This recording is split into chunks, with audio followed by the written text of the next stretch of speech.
Merci de nous rejoindre pour cette 5e journée de la transition numérique eFutura. Nous allons vous présenter une série de conférences et de tables rondes avec 2 thèmes. Le premier sur la transition numérique. Transition numérique et transition énergétique sont-elles compatibles? Et le deuxième thème, très important à nos yeux dans cette société en pleine mutation, responsabilité sociétale et éthique des organisations et des personnes, mythe ou réalité? La sobriété numérique, j'aime bien la raconter en disant que c'est une question, un objectif et un changement de paradigme. Comment est-ce qu'on peut imaginer finalement de faire de la 5G? La 5G, c'est effectivement un enjeu central dans la durabilité. L'Afrique a un champ un peu plus large pour pouvoir concilier développement économique, développement des infrastructures et en même temps garantir la génération des emplois et considérer l'écologie. Je pense que même si les outils sont de plus en plus gourmands, il y a d'énormes marges de progression sur l'éco-conception.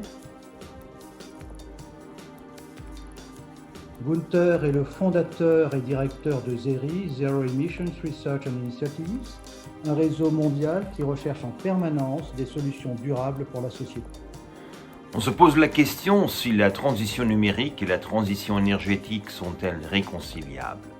Nous avons une extraordinaire information disponible pour nous convaincre que l'action est dans l'immédiat et est nécessaire.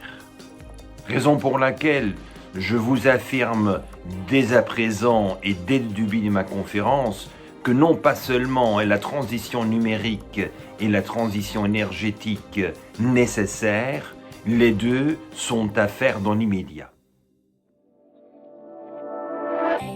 Jean est consultant associé chez Optim Resources, professeur à Sciences Po Paris et à l'École supérieure de commerce de Rennes. Quand on a un système avec tous ces éléments qui interagissent, si on essaye de prendre un des éléments du système et de faire évoluer cet élément séparément, c'est ça qui va faire dérailler l'ensemble du système parce que du coup, on ne mesure pas toutes les connexions qu'il y a et qui vont du coup elles-mêmes se déclencher comme une espèce de rouage.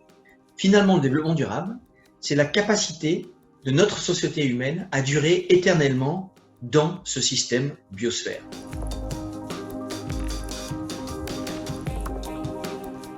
Pourquoi ce sujet existe aujourd'hui? Pourquoi ce sujet prend de l'importance?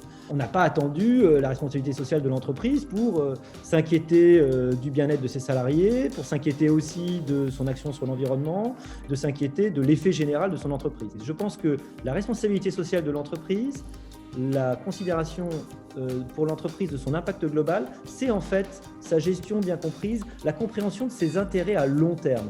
Comment faire pour se transformer? D'abord, le management par la confiance, c'est de pouvoir donner un cadre à chacun bien compris qui lui permette d'évoluer. Donc c'est pour ça aussi qu'on a beaucoup travaillé les enjeux de raison d'être, de mission, parce que ça permet à chacun de bien intégrer quel est le cadre général de l'entreprise. Grâce à ces différents étages, dans une entreprise même très verticale, une vision peut-être donnée, mais tout de suite, c'est l'appropriation des équipes qui fait que ça la rend beaucoup plus riche et qu'on arrive à être beaucoup plus efficace et pour le coup agile parce que les équipes sont maîtres de leurs moyens et sont maîtres de la façon dans laquelle ils vont atteindre leurs objectifs qu'on leur a fixés au démarrage. Il est indispensable avec toutes ces mauvaises nouvelles qu'on inspire les gens. 2, il faut être beaucoup plus ambitieux de ce qu'on nous propose. Il faut être prêt d'aller au-delà de ses rêves.